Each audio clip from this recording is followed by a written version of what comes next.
Welcome to What the Hell episode. Today we're going to talk about tropes in horror movies. Basically, well, you watched the Halloween Kills. Uh-huh. And, well, I don't get horror movies. Depending on the genre of it, like Army of Darkness, I love. Well, that's just Evil Dead. pillow talk, baby. I know. I fucking love Bruce Campbell.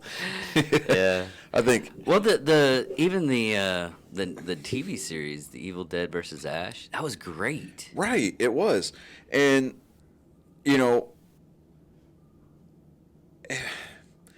when they went to go remake Evil Dead with all new people, Yeah.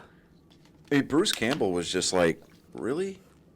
I mean, you can't replace Ash. I mean, you can recast Ash, but it's like it's not going to be the same because Bruce Campbell is Ash. Ash is Bruce Campbell. Yeah. But it's like Einhorn is Finkel. No, there's another thing that, and we'll bring up supernatural in this because it's still horror. That's the only other horror type genre thing I'll watch constantly. Right. But there was an episode. I think I talked about it on this. Is there was an episode to where they were going to a convention, a supernatural book convention, and one of the guys is like, "Why don't they just put the bungee cords on their weapons and everything so they don't lose it?" And Dean and Sam were looking at each other. It's like, why don't we do that? Yeah, I saw that clip. Why don't we do that? That's actually a really good idea. Yeah, that's a pretty good idea. And you always see, and this going from like superhero movies and everything like that, they're always, the weapon of choice is always pushed aside. I mean, even in Free Guy, it was the glasses. The glasses were his weapon stash, basically. And they kicked the glasses away and everything, and he had to put them on, and he finally was able to fight a little bit better. But that's always the trope in any kind of movie. It's like, oh, his weapon's kicked aside. He's not going to be able to get it fast enough. Oh, he finally got it. Oh, he saved the day. That trope and just always gets me. I'm like, put a bungee cord on it. Right. I pulled up a list of tropes, and I'm just like, yeah, I've seen that. Yep, I've seen that. Yeah, once you start. Yep, I've seen that. Once you, that's like the cat that jumps out. Yeah. Even Supernatural did a funny on it. Yeah, the jump scare. Yeah. That Dean was scared of everything in that one episode, and cat jumped out and he started screaming like a little girl. Yeah. Like with Halloween, can you hear me like at all? Yeah, I can hear you. Okay, weird. Do. Yeah, I can hear you. Oh, okay. I can barely hear myself, but it's cool.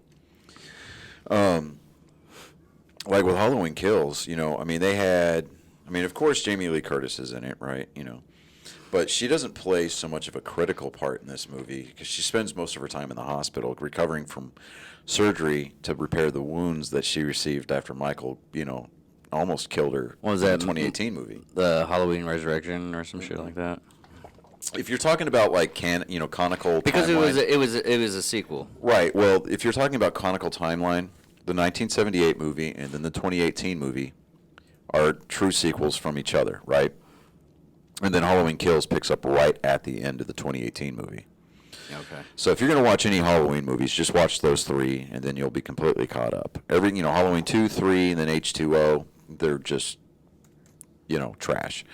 Well, they also have the one from Rob Zombie. Yeah, but not that one's not even. It was just named Halloween. Yeah.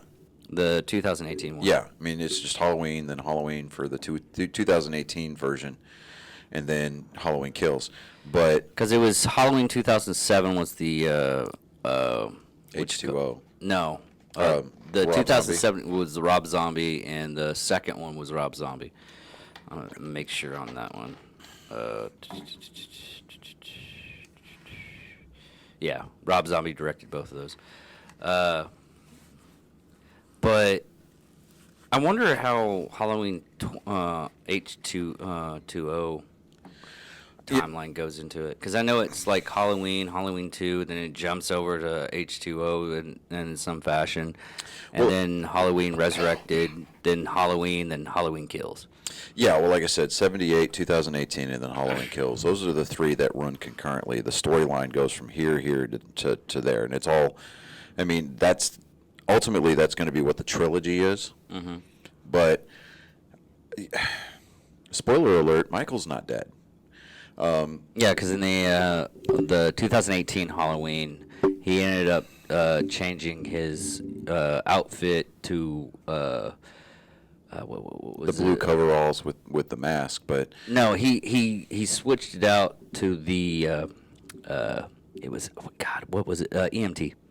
no. See, I watched all three of them in the same weekend: the 78, the 18, and then the Halloween Kills, because they all flew together. I mean, they all flowed together. So he didn't change his outfit. No, he did.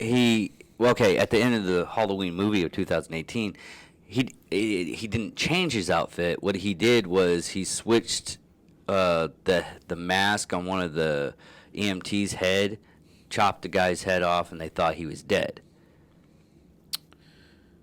That was the No, whole. that wasn't the 18 version. It wasn't. What was it? No, that was probably one of the Rob Zombie ones. No, because Jamie Lee Curtis was in it. Well, then it was H2O.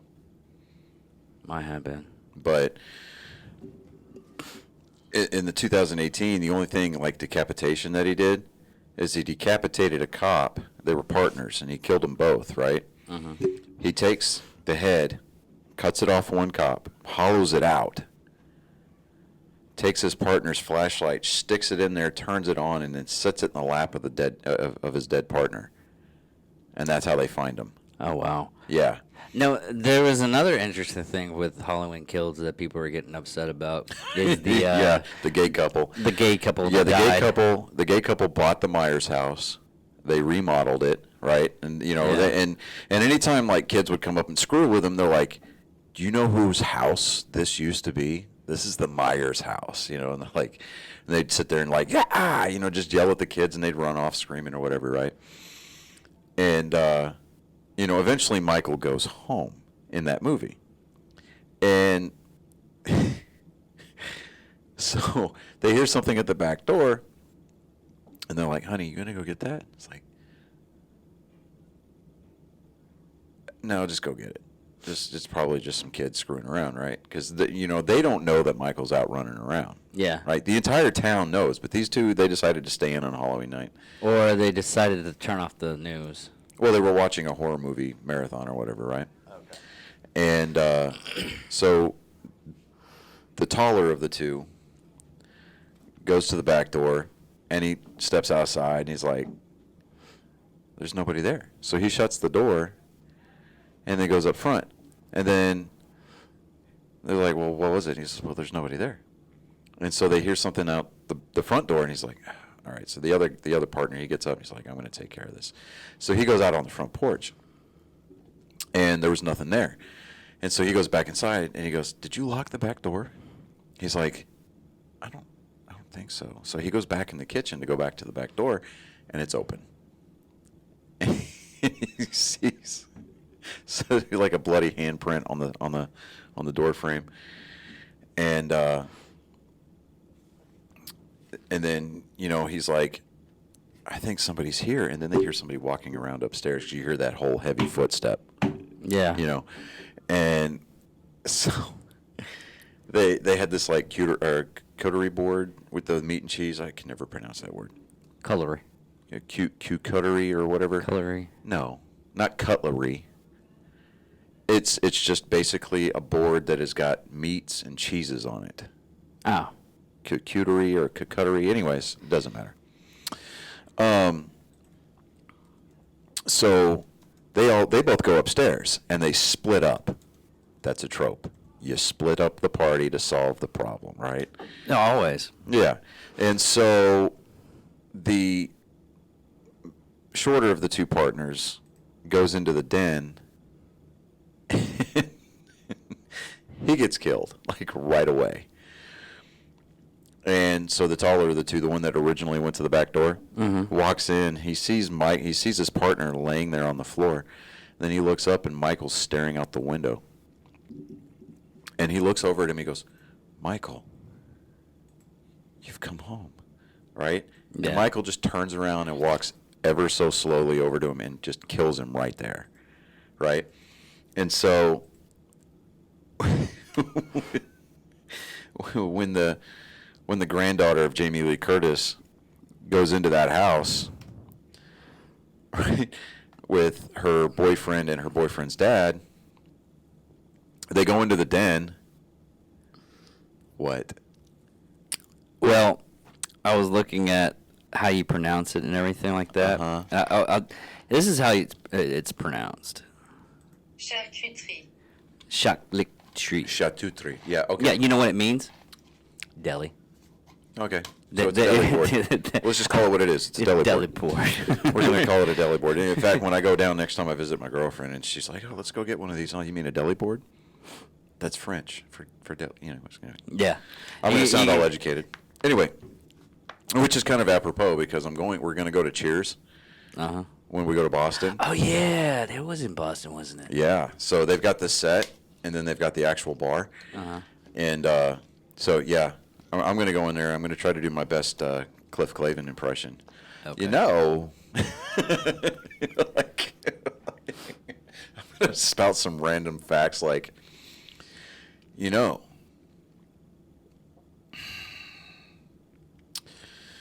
Alec Baldwin is a more effective sniper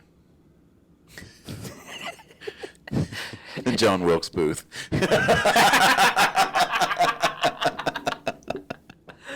Oh man! And if you haven't heard, Alec Baldwin shot 2 people with a prop gun. quote unquote prop gun. It had a live round in it. It, from what I understand, from what I've read, it went through the cinematographer and hit the director. Yeah, what it was they didn't have a from what they're saying is they didn't have a union. I guess it would be A prop union guy, and they just got somebody, and they're like, "Oh yeah, let's all can secure, sir." Yeah, he said that the prop master handed him a prop and was like, "Yeah, this is a cold gun," which meant that it was clear and it was safe. But you still, Alec Baldwin being Alec Baldwin, does what he decides, what he wants to do, and he points it at a crew member. Yeah, Like, really? Come on, man. And oddly enough, the movie that they're filming, Rust, is about a 13-year-old child that is wrongfully accused of killing somebody. that is all kinds of weird. Right? So, But the last time that something like this happened was 2003, or 1993. yeah, with Brandon Lee. But they still don't know who actually pulled the trigger on that one. No, they don't. And they're never not. And because of the scene where he actually got shot, There was like 15 people shooting. 15 people. Yeah, I mean, it was in that conference room where all the crime lords were having their little Halloween night conference, whatever. But yeah, getting back to Halloween. So when they go up into the house, the kids go into the house to figure out what's going on. They start downstairs and then they go upstairs. And when they get upstairs into the den, the study, the way that the camera work played out was that it showed a record player playing a vinyl, and it was playing a love song, right? Yeah. And then it pans over to the left, and you see a photo from when this couple was younger, and the shorter of the two was laying on the ground with his head in the lap of the taller guy. Mm-hmm. Michael found the picture, put the record on, and arranged their bodies to imitate that photo. What's really sad in this whole thing is just to judge how dark we are. You're laughing your head off about the whole thing. Yeah, I'm like, that's fucking classy right there, right? And Oh, you can commit murder, but as long as it's classy. oh yeah, have a little bit of taste, Yeah. I mean, decapitation might be taking it a little too far, but these guys were in love. They were just entering the stages of rigor mortis, embracing. That's all it was. Yeah. You know, and the but- woke culture, wow. Oh God, they're just yes. going crazy and Dave about it. Chappelle made this point during his new special, The Closer. You can make fun of black people. You can make fun of Hispanics. You can make racist jokes. But you can't make fun of the LGBTQ crowd. Yeah. You know, and at the end of his special, he was like, look, this is it. This is the end. I am not making any more LGBTQ jokes until you can sit down with me and we can figure this out. Because, I mean, it's like they're okay with all the racist crap. Oh, yeah. But, oh, God, forbid. And you know, he had actually talked about a stand-up comedian that he became friends with that was trans. Yeah. Dude, that story right there, it was like a gut punch. Yeah, so Oh, did you man. watch it? Oh, yeah, I watched it. Yeah. So That's why I told you. That's and why I he's told like, you about and her own people did this to her. Yeah. You know, What's and really he was like, sad I is- was mad at her. Yeah. You know, but then you know, in classic David Chappelle style, you know, he was like, she identified as a woman, but the way she went out to the top of a building and jumped to her death. That is some gangsta ass shit that only a man would do. You know? And he goes, so he went out and started a trust fund for her kids. You know, her kid. Yeah. Because that's all she would talk about. Yeah. And he goes, you know, because one day whenever they're able to get this trust fund, I want to be able to have a conversation that I'm not ready to have now. And as I want to be able to look her daughter in the eye and be like, I knew. He goes, you know, I forget exactly how it goes. He goes, I knew your father, and he was one hell of a woman. Yeah. You know, and he was talking about like Caitlyn Jenner. He goes, that bitch got named Woman of the Year after only being a woman for one fucking year. It's like, you know, so it just. And he was talking about how there was a term that was applied to him for one of his shows that he did in San Francisco. Remember he was talking about Yeah. it? And the phrase was punching down. Don't punch down to my people. And he's like, what the fuck does that even mean? Punching down. Yeah, it took a while for him to actually understand Yeah. what was going on. But what was really sad about this special is like a lot of people were just like, hey, it was kind of funny, but it was really sad at the end. I was like, dude, that was an emotional roller coaster. It was. It really was. It was a very good emotional roller coaster. I mean, I laughed my ass off, but at the end of it, oh God, I cried. I mean, I teared up. yeah, I mean, I'm laughing so hard, you know, and I'm like, but at the end, I'm like, man, that's some real shit. Yeah, You know, it's that- one of those that's things. 100% right It's there. one of those things that you're just going off and you're going, oh my God, why are you giving me feelings now? You know, These are the right? wrong feelings I'm supposed to be having. We're watching this damn thing. Why are you doing this to me, motherfucker? Like, I just want to go have a normal No, white, right. middle upper class bringing where dad beats me on Thanksgiving. You know, I just want to have some normal shit like that. But no, here comes Dave Chappelle coming in here making me think and have feelings. And I'm like, man, no, what is this all about? But in all seriousness, I mean, that was an excellent Oh yeah, special. It was really good. It was really thought out, and it was really it played to closing it all down at the last part. Yeah, you know, and I love that little bit that he had talked about when he was like, you know, everybody's all talking about struggles of the black people and this, that, and you know, are trying to overcome racism and everything. And he's like, I totally get it. I completely understand where everybody is coming from. And they were like, how the hell do you know? He goes, because I'm that motherfucker that rode that elevator and then stepped off and walked away from $50 million. Yeah. He's talking about the Chappelle show, you know, and Well, what happened with that Chappelle show is they started trying to stop his his comedy. They wanted to be less racism. They wanted to be less this, and then like 5 years later, they ended up. Well, not even 5 years. Like after the Chappelle show, they had what's his name, the Mexican guy. Carlos Mencia. Yeah, Carlos Mencia that stole jokes all the fucking time, this and then dude, after Carlos like 3 Mencia years was of that, probably and then the they most unoriginal dude. Oh yeah. I think I watched maybe 2 episodes of his show, and I was just like, this guy's not funny. I only watched like half of a show. And well, see, Well, the only I'm the kind of person where I'm like, okay, I'm going to watch an episode, and it may be painful to watch, but I'm going to try to watch a second episode or a second special because,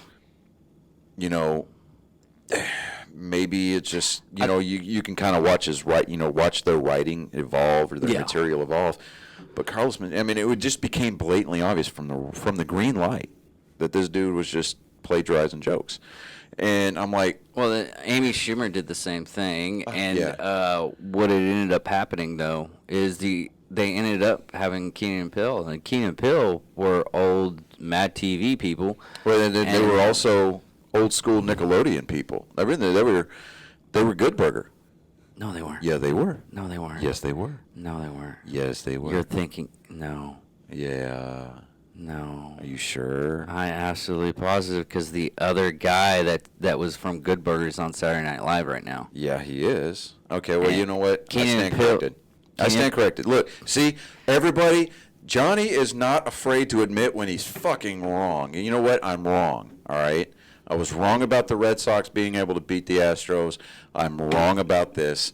I'm wrong, okay? I lay down on my sword. E2 me, all right? Whatever. But E2 Brute. yeah, Caesar said that to Brute, to Brute. Oh, okay. So yeah, it okay. to me. See what I did there? Yeah. You uneducated fuck.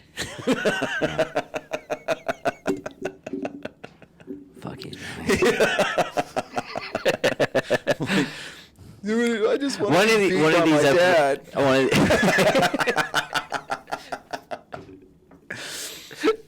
One of these episodes, we're just gonna end up like having a brawl up the Pablo thing. It's like, why are y'all fighting each other? Oh, we're close friends. I got this bottle right here. I ain't throwing nothing else. I got a $1,200 phone. I got a $900 laptop, and I got $200 sunglasses right here. You know what? I got this pink '79 Black Rifle coffee. That would probably go. Yeah. This is okay. That's okay to throw because we both hated that freaking shit. Oh my God! I hate Pavagrip. That was bad. I know. You're gonna have a bad one of these days. That's the only thing. But okay, so these tropes, right? And it's like this girl runs and falls. It seems kind of sexist to imply. There, right there, you can tell a woke person wrote this article. But it seems kind of sexist to imply that terrorized girls don't know how to run through the forest without falling down, breaking their leg, and allowing the monster to catch up with them. But it's a crowd pleaser anyway, and if the movie features a girl in a forest, sooner or later she's going to start running and fall down. It's a great trick for building suspense, and it's like, well, like a scary movie. Right. The one like even in Halloween Kills. Shannon Elizabeth. Yeah. To where that whole scene is like, oh, I'm supposed to do this, and then she breaks her own leg, and he's like, oh, what the? See, but Scary Movie was just, it was satire. Yeah, it was satire against the horror genre. Yeah, and then you got the really crazy girl that no one believes, a.k.a. Jamie Lee Curtis, Yeah. Or Nev Campbell. Oh, speaking of Nev Campbell, there's a new Scream movie coming out. Nev Campbell, Patricia Arquette,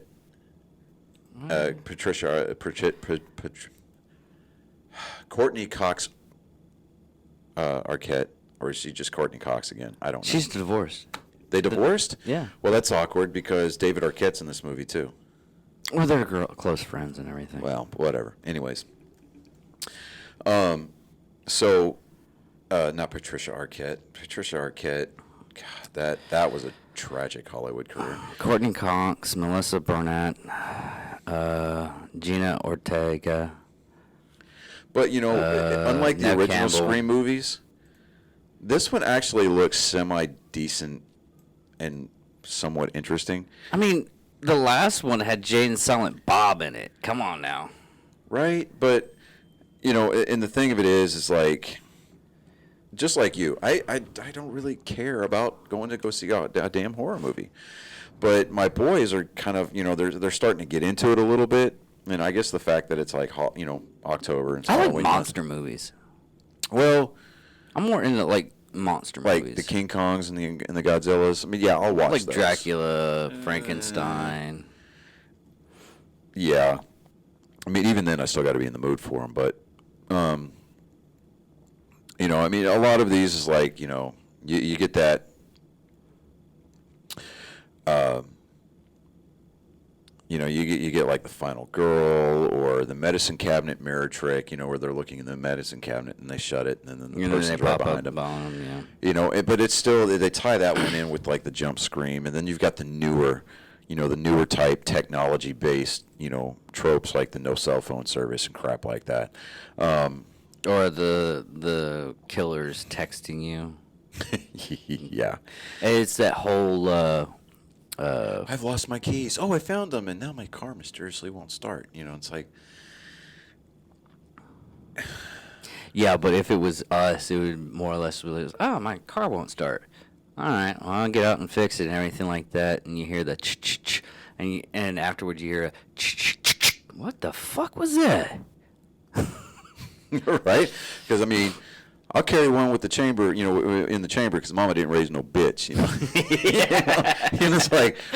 It's like horror movies would not work in the South. I mean, horror movies would not work in rural Texas. They did horror movies in the South. There's this one guy that does it.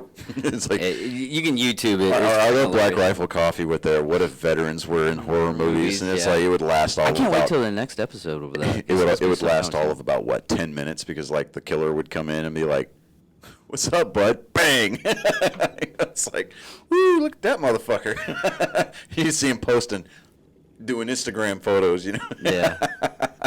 Or have a silver bullet vibrator that screams out the national anthem.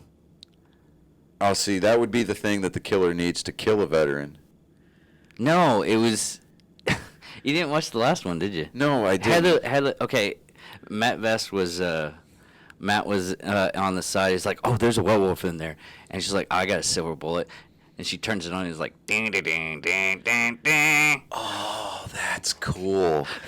Yeah, it was last year's. All right, yeah. She goes in, and they close the door. You just hear her. He's like, "All right." Yeah. Oh my God. I'm sorry. One of my favorite tropes is when people run down the middle of the fucking road when they're being chased by a car. It's like, honey, that's what sidewalks are for. Like, really, I'm going to run down the road. Yeah, okay, yeah. I'm on foot. They're in a motorized vehicle. You know what I would do? I would stand right in front of a fucking tree and just like, okay. Yeah, exactly. Duck behind the tree. It's like, well, that happened. Right? I mean, you think about it. Even these 3%ers that run around, and they're like, yeah, I got my kit, my car, and like, oh, so you're expecting a gunfight. Okay, sure. Civil War could break out at any time. Like, motherfucker, you don't want to know what that looks like, man, really. Or someone that goes to the gun range fully kicked out with like a flak vest, or that person's kind of funny, but I would if that actually that was very well played. I am impressed. If that person, let me finish. If that person actually showed up the range, I still talk to him and tell him. You know what? I'm impressed. I'm impressed. I'm impressed. And just so that everybody at home has a point of reference. Yeah, exactly. To put it into context, the last time we went to the range, I showed up in my plate carrier. Why? Because I don't want to carry fucking handfuls of magazines. That's what a backpack's for, bro. I don't give a fuck about your backpack. Backpacks are for carrying fucking books and laptops, you sorry ass. And besides that, I don't want somebody shooting me in the fucking back because they don't know what the fucking what trigger control means. Well, at least I know what your blood type is. Exactly. Exactly. No, Andy and Hafer laugh at people that do that. I'm joking around with you on that one. because they have people that go to the. Yeah, okay. All right. Go ahead. All right. Yeah. Go ahead. No, they go whenever they go to a SHOT Show. They have people with the backpacks and they have their blood type, has this and this and this and everything while they're walking around, and they're just laughing at the people. But Okay. All right. do you need a hug now? No. Okay. I don't need a hug. Okay. I don't want a fucking hug. Is it one of those things to say, baby, I'll make you a cake. I'll bake you a Well, cake. you're out of luck because I don't eat cake. I'll get you a pie. How about a pie? Fuck your pie. Fuck your pie and Chef Boyardee or fucking Martha Stewart, whoever baked that bitch. No. Sweets isn't gonna. I just want to stay over here on my fucking porch, stay off my grass, and I won't shoot you. That's all there is to it. But Get off my lawn. You know what? There is a horror movie that I'll watch religiously on Halloween, and that's Tucker and Dale. Yeah, okay. Josh Whedon. No. No. Yeah, That's Josh Whedon. No, it wasn't. But they had what's his name? God. John C. Reilly. No. Fuck. Tucker and Dale versus Evil. Alan Tudyk. It has Alan Tudyk. Yeah. Tucker and Dale versus Evil. Yeah, that's right. And It was like made with $5. It was some guy named Eli Craig. Yeah. Yeah, that's but right. That movie is so freaking great because it's a couple of hillbillies. You think they're gonna be the bad guy. They're gonna be the killers and everything. And the whole premise of this movie is they think that the college kids from the camping site are killing each other in front of their house for some ungodly reason. And they're trying to kill them, and they keep on fucking it up. Like one kid accidentally goes into a wood chipper. Oh my god, dude! That's something I that's a horror type movie. I mean, I don't even think it's a horror movie. I think it's like a what do you call it? A gruesome comedy, a really dark comedy. Well, a dark comedy. It's a really dark comedy. And, well, it says comedy horror, but it's really dark comedy. And then you get to the end. You know, I'm surprised it's not streaming anywhere this month. I mean, it is, but you got to pay for it. I need to buy that movie just to buy it, so I can watch it more times. Because it was on Netflix for a while. It's on Netflix, but it's not available to watch in our country. That's fucking un-American right there.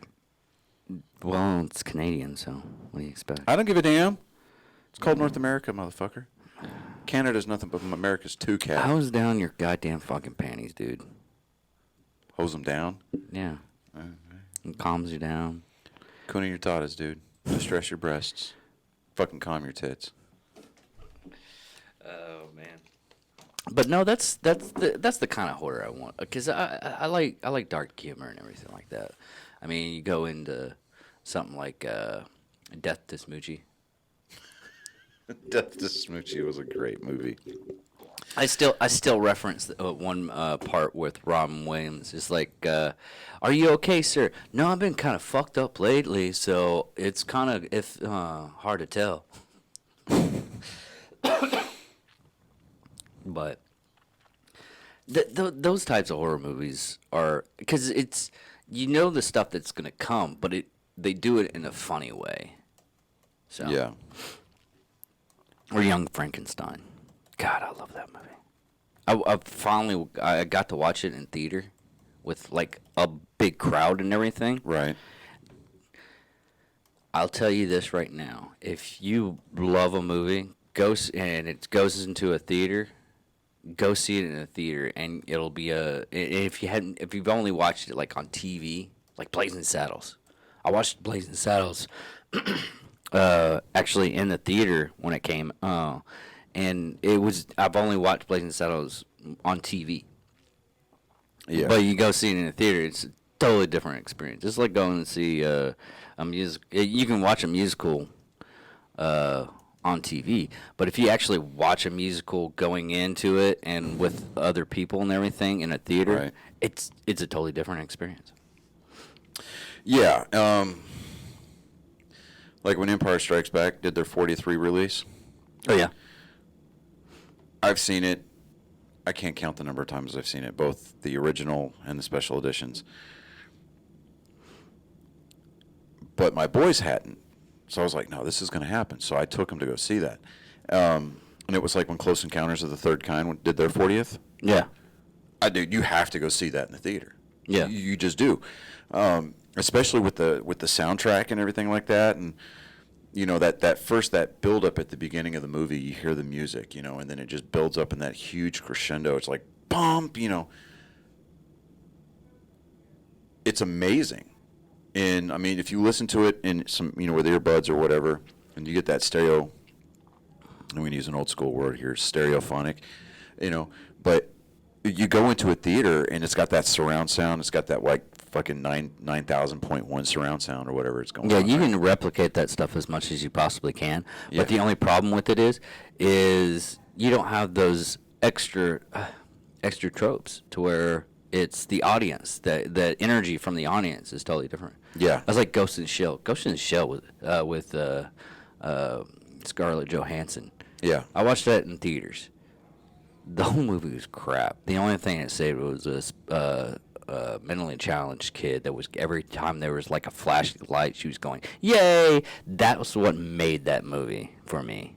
Yeah. I can never watch that movie because if I don't hear yay constantly, Right.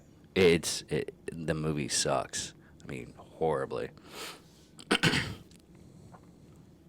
But I was like the Saw movies. Yeah. Because those were just gruesome movies. I mean, they had when I first watched it, a friend of mine was like, hey, I'm going to watch this movie. I bet you'll never figure out who the killer is.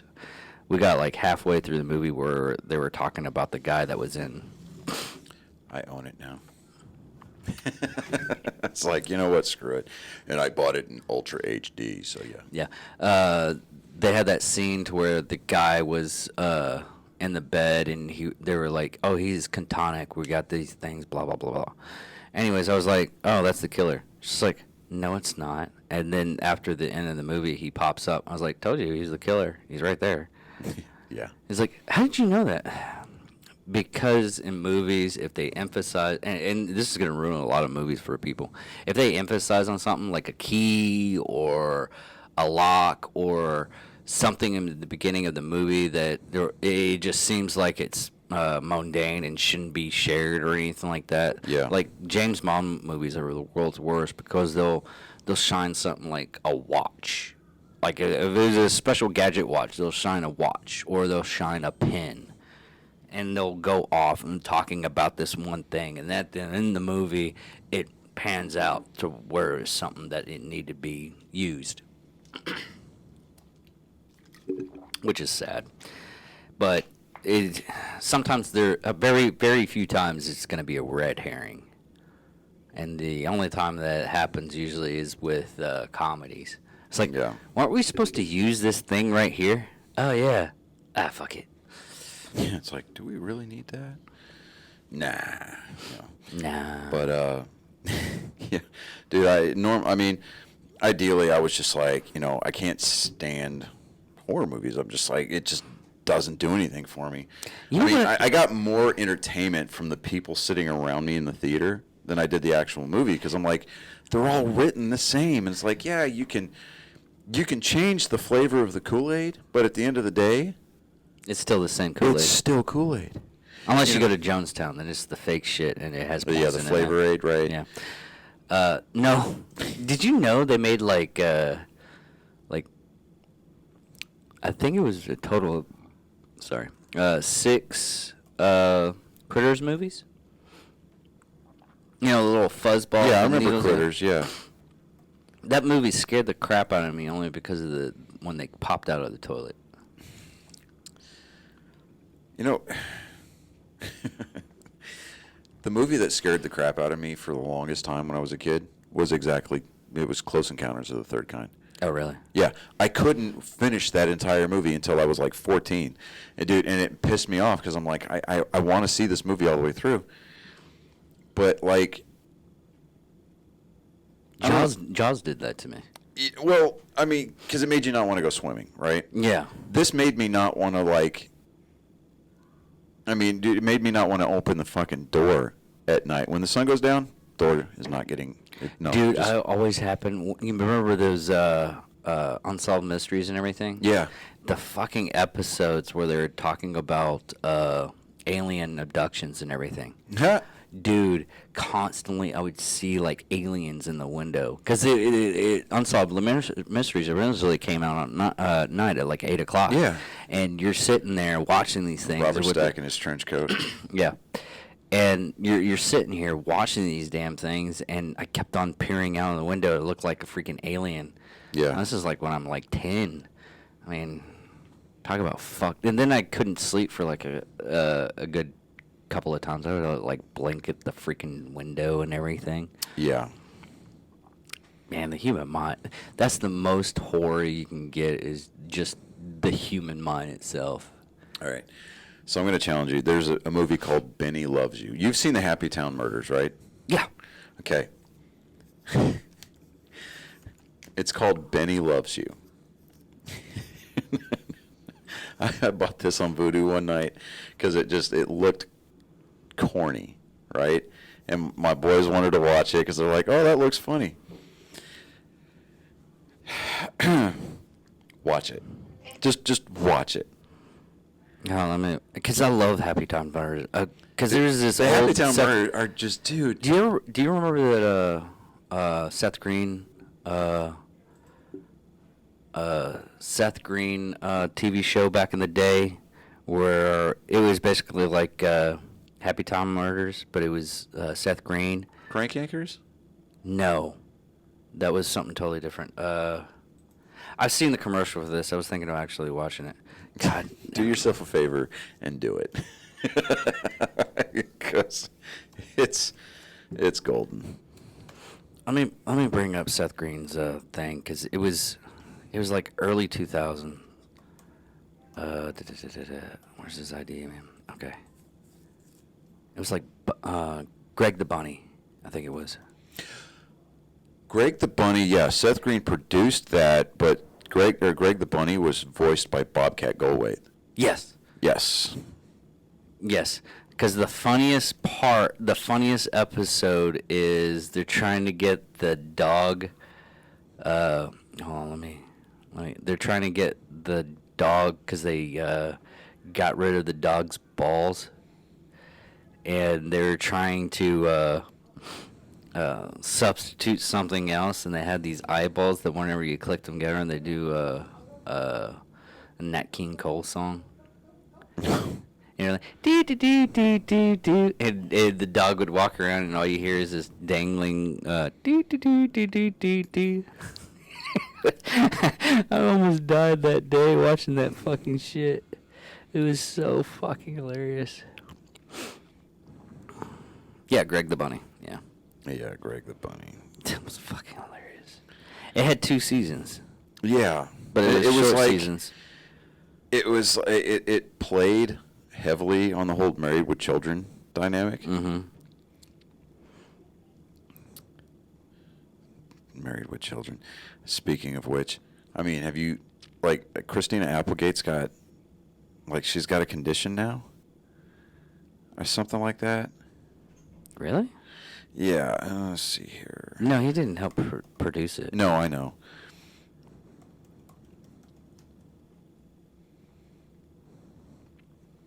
She has a condition? Yeah, I'm trying to see what it is here. Hold on. Oh, man.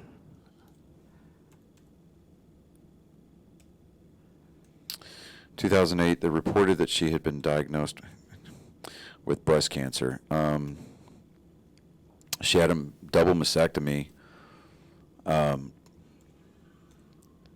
She had that BRCA1. Now she's also been diagnosed with MS. So that's what I thought it was. Yeah. Okay, it was MS. Yeah, she's got MS, and I'm like, man. Yeah, she is starting out with her career on Married with Children. She was in an abusive relationship during that time frame, and they tried their best to shy away from it and everything. Yeah. But she's lived a kind of nothing against her. She's actually a pretty level-headed person. Yeah. Which is I love her in the freaking Anchorman. Anchorman movies. Yeah. Oh, yeah. There was actually 3 Anchorman movies. There's Wake Up Ron Burgundy, the Lost movie. 2004 direct-to-video counterpart. So it was a direct-to-video. Oh, so it was like straight to DVD kind of a thing. Will Ferrell, and Christina Applegate. We could probably find that. Okay. Paul Rudd's in it. Steve Carell, David Kochner. It's composed of outtakes from the original film. Okay. Oh. A video short in 2014. Yeah. 2004. 93 Afternoon minutes. It's an Delight. hour and a half. Good God. Is it? Yeah. According to the Wikipedia page, it's an hour and a half long. Damn. That's freaking awesome. But yeah, dude, she was in a lot of stuff. Yeah. Not Dead to Me. Don't Is it tell Dead to mom. Me? Don't tell mom. Babysitter's dead. No, that's classic. That's classic. Yeah, Dead to Me. That she was. It was in I think it was Netflix. That series is on Netflix or whatever, Netflix or Hulu? I can't remember which. I don't know. I didn't watch it. It's Netflix. Yeah, Netflix. It's really good. It's got that Linda Cardinelli. She played Velma in the Scooby-Doo movies, and she played the auditor from Grandma's Boy. Yeah. Yeah. Ugh. Yeah. Anyway. Yeah, that totally changed me to boot for Velma after that. Oh yeah. Totally. Team Velma, all the way. You know what's really funny is there's this I guess he's handicapped. It's a handicapped kid on TikTok. Mm-hmm. And they had that porn one where she's trying to find glasses. Fred, Thelma, I can't find my glasses, and he just shows up out of the blue with the green screen. He's like, "Here's your glasses, you bitch." Wow. It's so hilarious. Wow. I mean, this kid is just he brightens up the day. Ed Eisner, of course, he's dead. You know, and okay, so the fact that, like, I want to say, very tongue-in-cheek here, we're very blessed to have the porn industry. Yeah. Because with the amount of parodies, and they are horrible parodies. Like, I remember, you remember back in the 90s when 90210 was the thing to watch, right? Yeah. They did this, like, whole behind-the-scenes episode. And so Jason Priestley and Ian Ziering and Putting your hand down in your... No, I'm scratching my nuts, Okay. dude. Shut up, fucker. Anyways, so they said that they were filming that day. They were filming an episode, and so they went next door, and they didn't realize it. But they went next door, and the studio that was next door to theirs was a porn production studio. Uh-huh. And they were filming a parody of 90210. Oh, my God. And it was called 90210, right? Yeah. And so they were looking at the people that were playing their parts in the porn movie, and they watched an entire scene get filmed. And it was like, oh, Luke Perry was there too. I forgot about Luke Perry, but so what was that dark ass meme that came out when Luke Perry died? It's like it's 90210. Oh. Yeah. That is pretty dark. Yeah, that was bad. But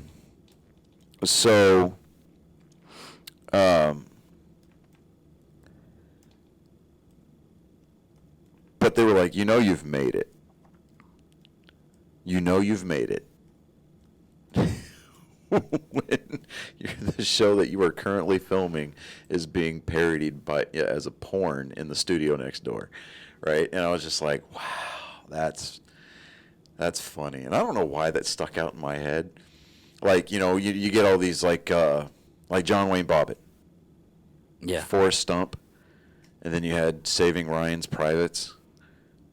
Dude, And then there was the Pirates one where they did this whole Pirates of the Caribbean parody, and it was all porn, and it was shot on 42 millimeter film. No, it's even worse. And this is the only reason why I know this is because of Marcus. There's a Lone Survivor porn parody. No. Yes. No. Yes. The Bone Survivor.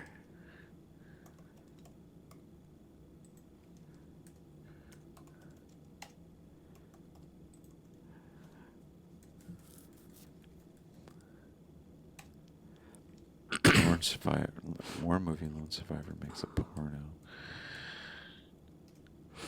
But it's called The Bone Survivor.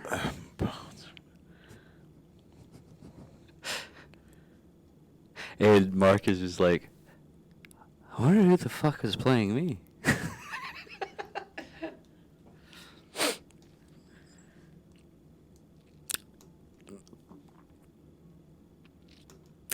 That's sad, isn't it? I'm trying to read this here. Oh, did you pull up the Lone Survivor porn parody? No, it's shadowproof.com. So. Oh yeah, I was reading that too.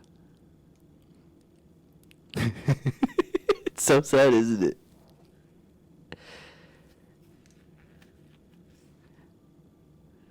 Because they do a parody almost on everything that's popular. It's like they have a Avengers parody type, or not a spoof type deal. It's called? What is it called? Grim Avengers or some shit like that. But it's Grim Fairy Tales, and it's set to where it's like the Avengers type stuff. Yeah. It's so it's so hilarious because the guy that played the lead role in Starship Troopers, Right. he's like the Is that Mario Van Peebles or something like that? no, is it Mario Van Peebles? Is that what his name is? I think so.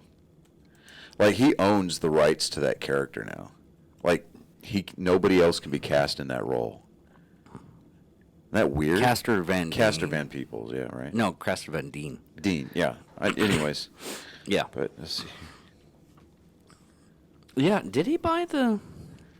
I don't think he bought the IP, but somewhere in his contract, like, he's the only one that can be cast as Johnny Rico. That's interesting. But he does a lot of... I can bring this up. He does a lot of indie movies now. He's not that very popular. But what's really sad, he was popular back in the day. After Starship Troopers, it elevated him a little bit more because he did Tarzan and he also did Sleepy Hollow. God, what is it? Wow, this guy that wrote the review on both the porn and the actual movie. God, there's a review. Yeah, I mean, okay, so here's his synopsis. He goes,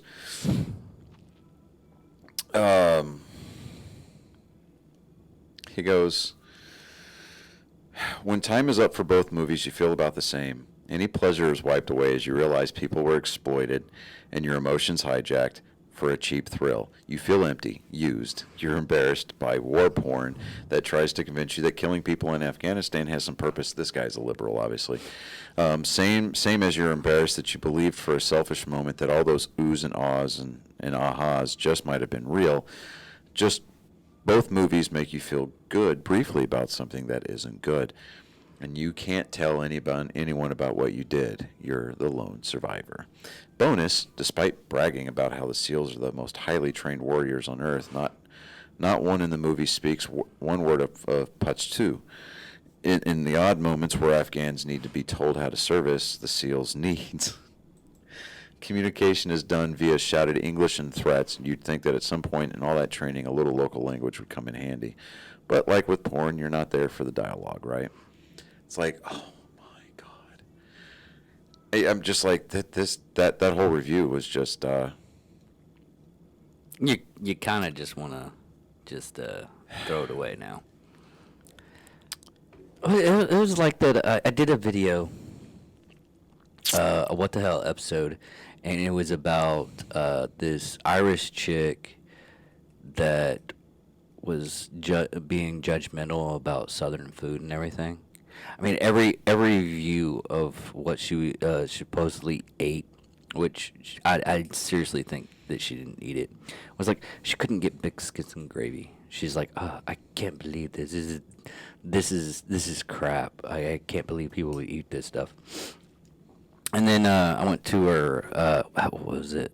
I think it was her Instagram account, and she was supposedly a good writer for a newspaper. So, and I looked at it. She's living with her mom. Her mom's fug ugly, and she's fug ugly. I was like, I can't fucking do it. Right. Like, I don't want to do it, man. Don't make me do it. Yeah, it was one of those things to where. Oh, in that movie is Avengers Grimm. When this is funny. This is the synopsis for it. When Rumpelstiltskin destroys the magic mirror and escapes to the modern world, the four princesses of Once Upon a Time, Cinderella, Sleeping Beauty, Snow White, and Rapunzel are sucked through the portal. Well trained and endowed with magical powers, the four women must fight Rumpelstiltskin and his army of thralls before he enslaves everyone on Earth. So. Okay, so a little bit of nerd news here. Halo Infinite is about to come out for the Xbox, right? Uh-huh. Well, Nerf has got this really cool line of Halo-themed guns. I own a couple of them, right? It's just, like Yeah. Master Chief's assault rifle. It's great. It's a bullpup. They have the actual working one? Right, yeah, with the round counter on top. Yeah. But they've got the Halo. 22 minutes ago, Halo's official Facebook account. Fear the Pink Mist. Pre-order your very own Nerf limited edition Needler today. It looks like the Needler gun from the Covenant. Yeah, I thought they always had that. Well, they have like this little cheap ass one that was like a single shot. Yeah. This one looks like it's battery powered. Oh, okay. That looks cool though. Like, yeah, with the LEDs and everything. Yeah. I hope, man, that was one thing when we were kids that we would get a box and it looked really cool. Then you open it up and it looked like someone just put together. So HasbroPulse.com. Choose my location. Are you buying it? Holy shit! No, I'm not buying it. It's $100 damn. Fuck that. And it looks like it's a 4-shot. So this better not really. I mean, it looks cool as hell. But it's just 4 shots. Hmm. I mean, as for the aesthetics alone, I mean, it looks cool. Yeah. I mean, it'd probably be one of those things that I buy for, like, just to keep on a shelf or something like that. I mean, look at that. Yeah, that looks fucking awesome. I mean, dude, that's pretty damn. Oh no. It's a 10-shot revolver. Okay. Yeah. See, there it shows the front. Oh, okay. Yeah. Okay. That's pretty damn cool. 6 AA's. Yeah, 10 shots. It's a rotating 10-dart drum. Is it fully automatic? Yeah, fully motorized blaster. It releases 10 darts in a row from the rotating. Okay, so it's an automatic, but that's cool. Light up accents. I mean, dude, to me that's a display piece right there. Let's see here. Flexible needles light up when you grip the handle. Yeah, I mean, I would hope that they would be flexible. Otherwise, like kids would be stabbing each other with it when they get to a fight. Have you seen the ones where they did a Nerf gun and they super powered it? Yeah, with the 20-volt battery. And it went through like a plywood. No, I did not see that. Oh, dude, they did like supercharged one, and they put compressed air into it, and even though the Nerf tip was like foam, it's still like bruised. Oof. Dude. They came out with an Aliens M41A blaster from the Aliens movie. And they have, for $126, they have a Mandalorian phase blaster rifle. Let me see here. Let me pull it up for you. You know what? I'm just going to send you the link here. Hold on. You should be able to just Yeah, I'm going to airdrop it. You know what? Fine. You have adult stuff, use adult stuff.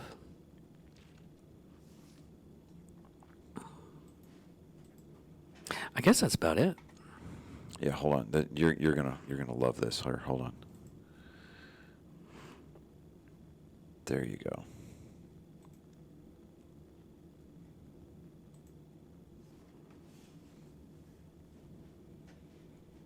It's coming up. God damn it. United States, fuck. Dude, that's fucking awesome. That looks really good. Now all you have to do is like put the battery in the back end of the holster or the hilt, and It's 50.25 inches long, so that's a little over 1.25 meters. Well, I was thinking about the shock factor. You making a big taser. Oh, God. Series accurate breech loader blaster has a handle you pull back to prime the blaster and includes 10 official darts. Battle worn and tight lipped, formidable bounty My hunter with an fucking increasingly dangerous galaxy. Fuck. My close friend of mine sent me this. Yeah, Mike sent me those today, too. The teardrop. Yeah. Yeah. God. I guess some fucked off people. All right. I guess that's the end of this episode. Check us out on Facebook, Twitter. Take a look at our T-shirts. And I'm going to be working on that this weekend, hopefully. And give us a like. Share. Give it to your friends and everything. It doesn't matter if it's Spotify or Apple or even YouTube. You can share this to your friends and show that how much we are really good friends. All right, everybody. I'm David Dickerman. Don't ever do that again. Like, seriously, don't ever do that again. Because, I mean, like, we're really good friends. When I hear you do that, I picture you, for some ungodly reason, sitting in an overstuffed beanbag chair in the corner, wearing a bib and eating a bag of fucking candy corn. I don't know why, but that disturbs the shit out of me. That's what the fuck is wrong with you? I mean, seriously, who the fuck eats candy corn? And two, I can see the rest. Wow. Okay, so my girlfriend and her sister both absolutely adore candy corn. My parents love candy corn. They don't love it. My mom loves candy corn. Okay, your girlfriend likes candy corn and the Astros. That's gonna turn out a great relationship. At least you know firsthand the horrible things. Dude, I'm working on the Astros part. I really, really am. I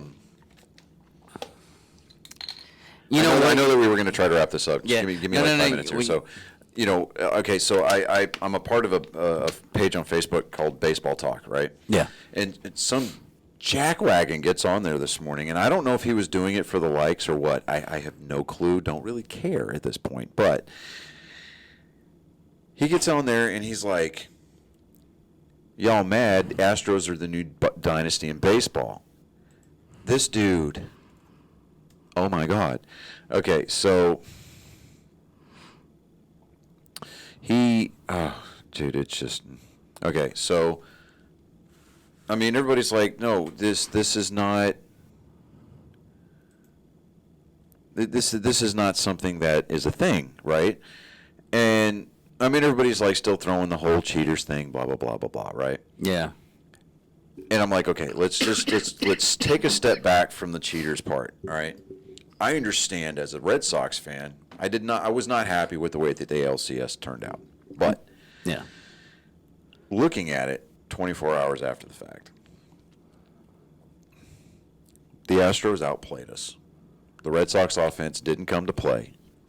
They produced 1 or 2 runs over like 23 innings. So it's like 2.5 games that their offense didn't put any runs across the plate, right? So, I mean, it's hard to win games if you don't score runs. Yeah.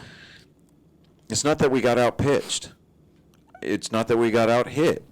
You know, it's just and was there cheating involved? I don't know. Don't really, at this point, it doesn't matter. If it comes out that they did cheat, then, you know, There's nothing you can do. there's nothing we can do about it. Yeah. Can't go back and replay the ALCS. Can't go back and replay the World Series. Yeah, I mean, It's one of those you can things you strip just- them of the title, but I mean, how's that going to help the other team? You know, but as a Red Sox fan, I have to look back over the entire work of the entire 162 game regular season, right? Mm-hmm. And we'll touch on this Sunday when we shoot our sports episode, or Monday, whenever. Yeah. I have to look back and say, you know what? We were projected as a team to finish a couple of games over 500, maybe 4th place in the division, maybe last place, don't know, because we finished dead last year. But if you were to sit there and tell me at the beginning of the season, with all of the projections from all of the pundits and everything that were out there, a couple of games over 500, maybe an 81 or maybe an 82, 83 game win season, right? That we were going to have a 92 game win season, that we were going to beat the Yankees in the playoff, in the wild card game, and that we were going to beat the defending American League champions in the divisional series, and then go toe to toe with Houston and come 2 victories away from going to the World Series, I'd have taken that every day. Yeah. All day, every day. And I got a buddy of mine. I'm going to meet up with him later today. He, was sitting there going, he tried to punk me. I don't know if you saw it on my Facebook. Like, he tagged me in it, and he's like, there's no crying in baseball, go Astros, right? And then he calls me today. He's like, I'm just checking to make sure you didn't slit your wrists or anything like that. And I told him, I was like, dude, first off, go fuck yourself. Yeah. Because that's not even remotely funny. Second of all, dude, I'm not even mad. Like, yeah, I would have liked to have seen it ended differently, but they didn't, and I gave him the same facts that I just gave you. Yeah. And he's like, oh, I didn't know all that. And I was like, yeah. So maybe before you start talking shit, educate yourself so that way you can do it properly. I'm sitting here thinking to myself, this dude's got one Astros hat in his whole house, and everything else is either he's got a Baltimore Orioles jersey, I know. He's got a couple of Ravens jerseys from, Baltimore. And the rest are Dallas Stars hockey sweaters.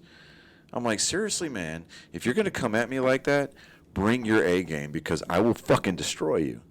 And it's not like in an aggressive manner. It's just like, if you're going to talk shit like a champ, and have something ready to back up. Yeah. Jim Rome used to have a radio show. I think he still does, but he would have callers call in, and they would just chirp at each other, right? And he called it the jungle, right? So he would get the best burns and the best takes all year long, and they would qualify for this chirp off at the end of the year. And you had 30 seconds to make your point and talk, just to drop that knowledge, right? Yeah. And it's like, one guy gets in there and he's like,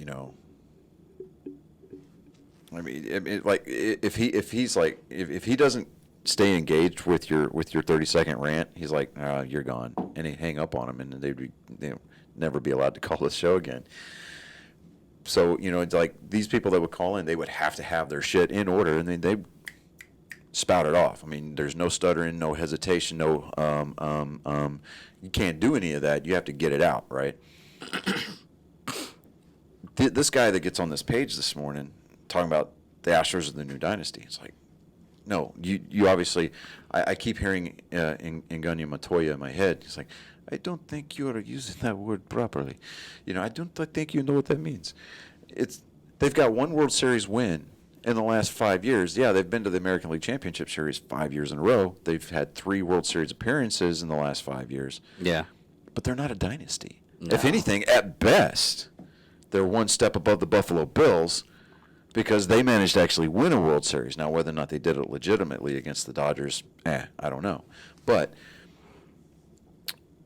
you can't throw a dynasty tag on something like that. I mean, this guy comes in there, and he doesn't have any facts. He doesn't have anything because he's talking about how, they're the king of the fastballs, and he's like... Yeah, like in football, the dynasty right now is the Patriots.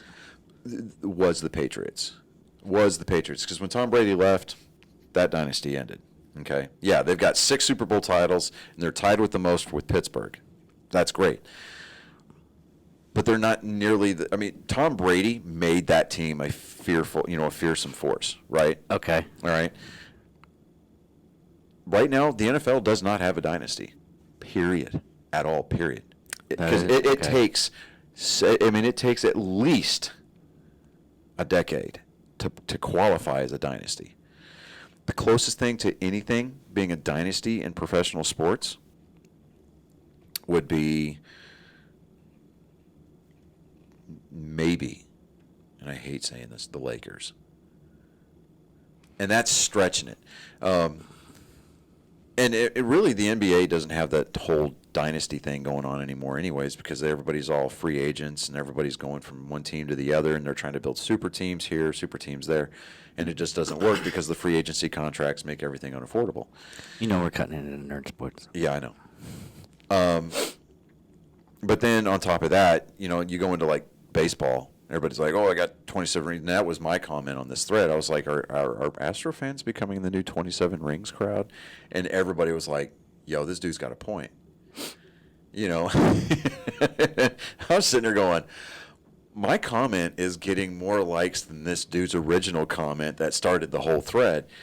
And I'm just like, bro, and it's like, I don't hate the Astros.